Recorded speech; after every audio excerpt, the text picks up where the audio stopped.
Hello everyone, I am Miss Tyler. I'm sorry I've been out for so long, but school has kept me on my toes.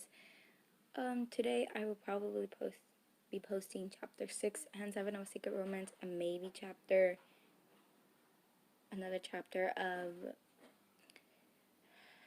Married and Pregnant, but yeah. So let's get on to it. A Secret Romance, a Drarry fanfic, chapter 6.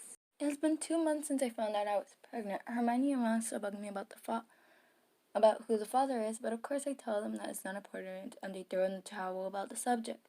McGonagall and Dumbledore asked that day if we wanted to keep the baby a secret, and both I and Malfoy nodded. After that, Madame Pomfrey gave me a potion that keeps my stomach concealed. McGonagall and Dumbledore also made a concealed dwelling for Malfoy and I to meet in. I was heading down to breakfast when Draco shoved me into a secret room, looking around to make sure no one was present to see it. When the clothes was here, he followed in. He said something I would never forget to this day. He pulled something out of his pocket swiftly and got down on one knee and asked me to marry him, his silver eyes sparkling in the artificial light of the room. There was a moment or two of silence. I was too stunned to speak. Right when he started to shift uncomfortably scared that I would say no. I threw my arms around him and said, yes, yes, yes, 1,000,000 times over, yes, over and over, giddy with happiness. The ring had an M on it, and the M was surrounded by 4 snakes, which had an ornament pattern carved into them and had rubies for eyes. It was absolutely divine. As soon as I put the ring on, it matched my finger It tied into my finger precisely. Draco explained that this was to not lose the ring. Well, I think it was just so I couldn't take it off. After that, we walked out, each separately, of course. We didn't want anyone to know we were dating. No, I suppose engaged.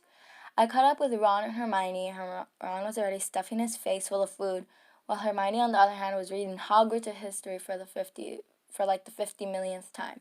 It had been a month since then, and I'm going to my first doctor's appointment in St. Mungo's Hospital. The hard part was getting me out of Hogwarts without being noticed by anyone. Imagine Draco Malfoy with Harry Potter, as well as with McGonagall sneaking out.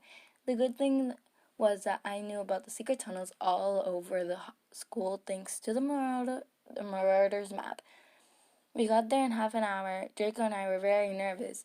I hadn't used a potion that day, and my stomach was bigger than I thought it would be. Draco was surprised to see the size of my stomach.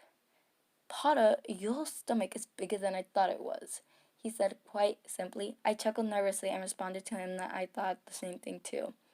As soon as we settled in my room, the doctor came in and said, please change into these clothes. She left me a bathrobe and left. McGonagall stepped out of the room. Draco, being the pervert that he is, stayed in the room.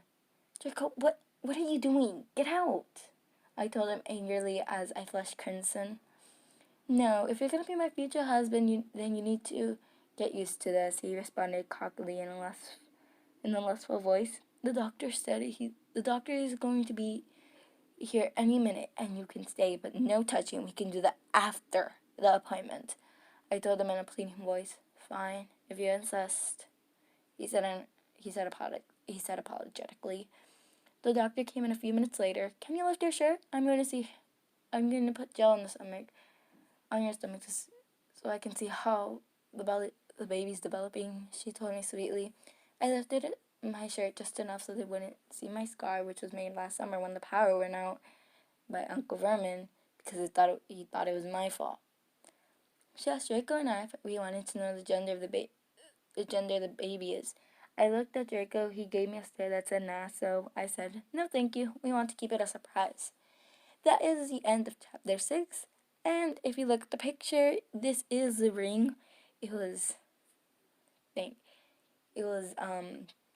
little drawing that the writer sent to me so I could use it in the video.